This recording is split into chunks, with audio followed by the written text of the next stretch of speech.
Like these youngsters behind me, 24-year-old Saksham Pruthi was working out at a gym in Sector 15 of Rohini. But he died of electrocution while he sat to take rest on a treadmill like this one. I'm joined by Sashikant Sharma, a gym owner which is located barely 200 meters from the Gymplex gym where Saksham had died.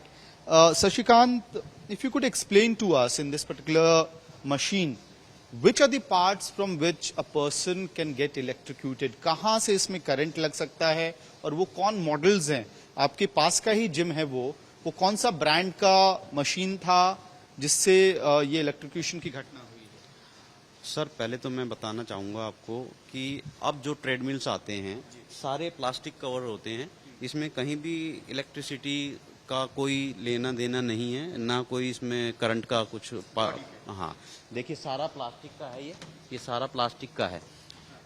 जो उस gym में लगी हुई थी particular जो treadmills, उनके part जो हैं साइड के वो मेटल के हैं, इस कारण से शायद उसमें करंट आया है।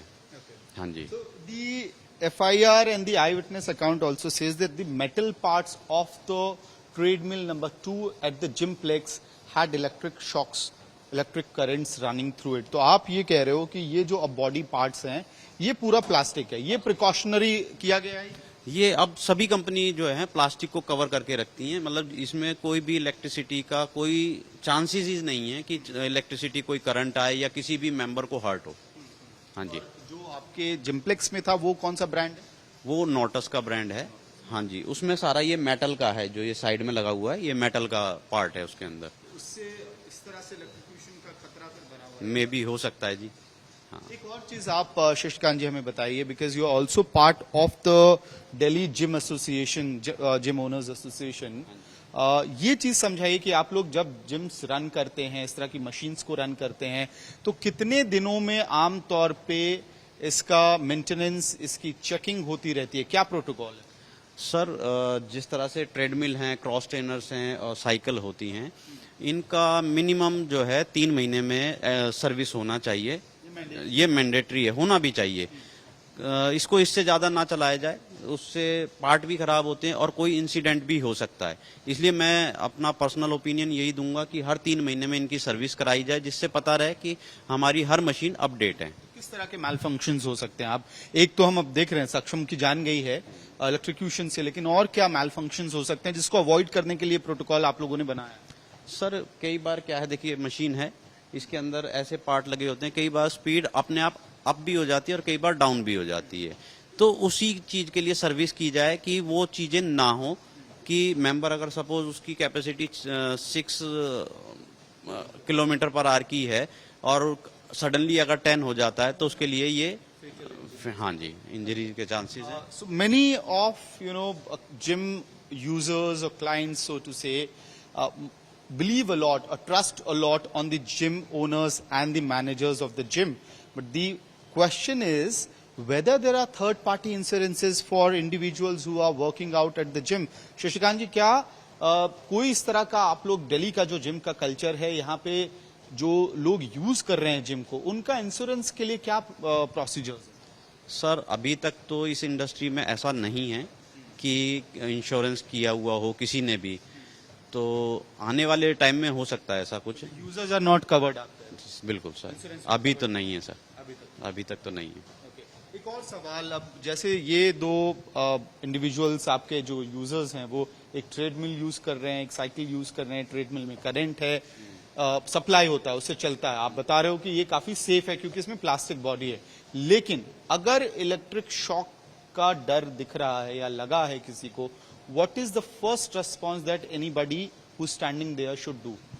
सर मैं यही कहूंगा कि कोई भी अगर सपोज स्टाफ है, जिम स्टाफ है या जिम मेंबर भी है सर उस आसपास हैं, तो अगर किसी को करंट लगता है तो सबसे पहले उस मेंबर को ना पकड़ें, आप उससे सबसे पहले उस मशीन की सप्लाई को कट करें, वो सबसे सेफ है। क्योंकि अगर आप उसको पकड़ेंगे तो आपको भी करंट लगेगा, तो आप उसको ना पकड़ें मेंबर को, आप उसकी सप्लाई को पहले कट करें। हाँ जी। और इज दिस अ पॉसिबिलिटी कि जो आपके ट्रेनर्स होते हैं उनको सीपीआर देना आता है, या जो मेंबर्स होते हैं उनमें से एक लिस्ट कोई होती हो कि किनको किनको सीपीआर देना आता है? सर ऐसा है कि मैं सभी के लिए तो नहीं कह सकता कि सभी जिमों में सबको आता है। अगर सर्टिफाइड ट्रेनर हैं तो डेफिनेटली उनको आता होगा, और अगर आता है तो अपने स्टाफ को भी इस चीज़ के लिए अवेयर करें, उनको सिखाएं कि सीपीआर कैसे दिया जाता है, और ये बहुत ज़रूरी भी है सर। हाँ जी। ओवरऑल आप दो चीजें बता रहे हो कि ऐसी घटनाओं से बचने के लिए तीन चीजें आप ओवरऑल बता रहे हैं कि एक तो मेंटेनेंस कराना बहुत जरूरी है, दूसरा इलेक्ट्रिक सप्लाई को कट करें ऐसी स्थिति में, और सीपीआर सर सीपीआर हाँ जी बहुत ज़रूरी है, क्योंकि स्पोर्ट्स है सर, ये भी एक तरह का। लोग आ रहे हैं, वर्कआउट कर रहे हैं, तो किसी को भी हो सकता है सर, किसी की भी हार्ट बीट ऊपर जा सकती है, किसी की भी बीपी डाउन भी आ सकता है। तो अगर सीपीआर किसी को करना आता है, किसी को देना आता है, तो फर्स्ट स्टेप है ये, हम उसको बचा सकते हैं। उसके बाद आप सेकंड स्टेप है कि उसको हॉस्पिटल ले जाएं। जी। एक आखिरी सवाल शशिकांत जी, ये जो जिमप्लेक्स है, is this a gym brand या एक या दो ब्रांचेस हैं, क्या है? सर शायद 2 ब्रांचेज हैं, एक हमारे पड़ोस में ही है रोहिणी सेक्टर 15 में, और एक विकासपुरी में है।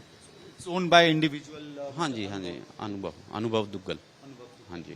So right behind me, you can see users like this one. They trust a lot the gym owners, the managers, hoping that they are going to a safer place to work out, to exercise.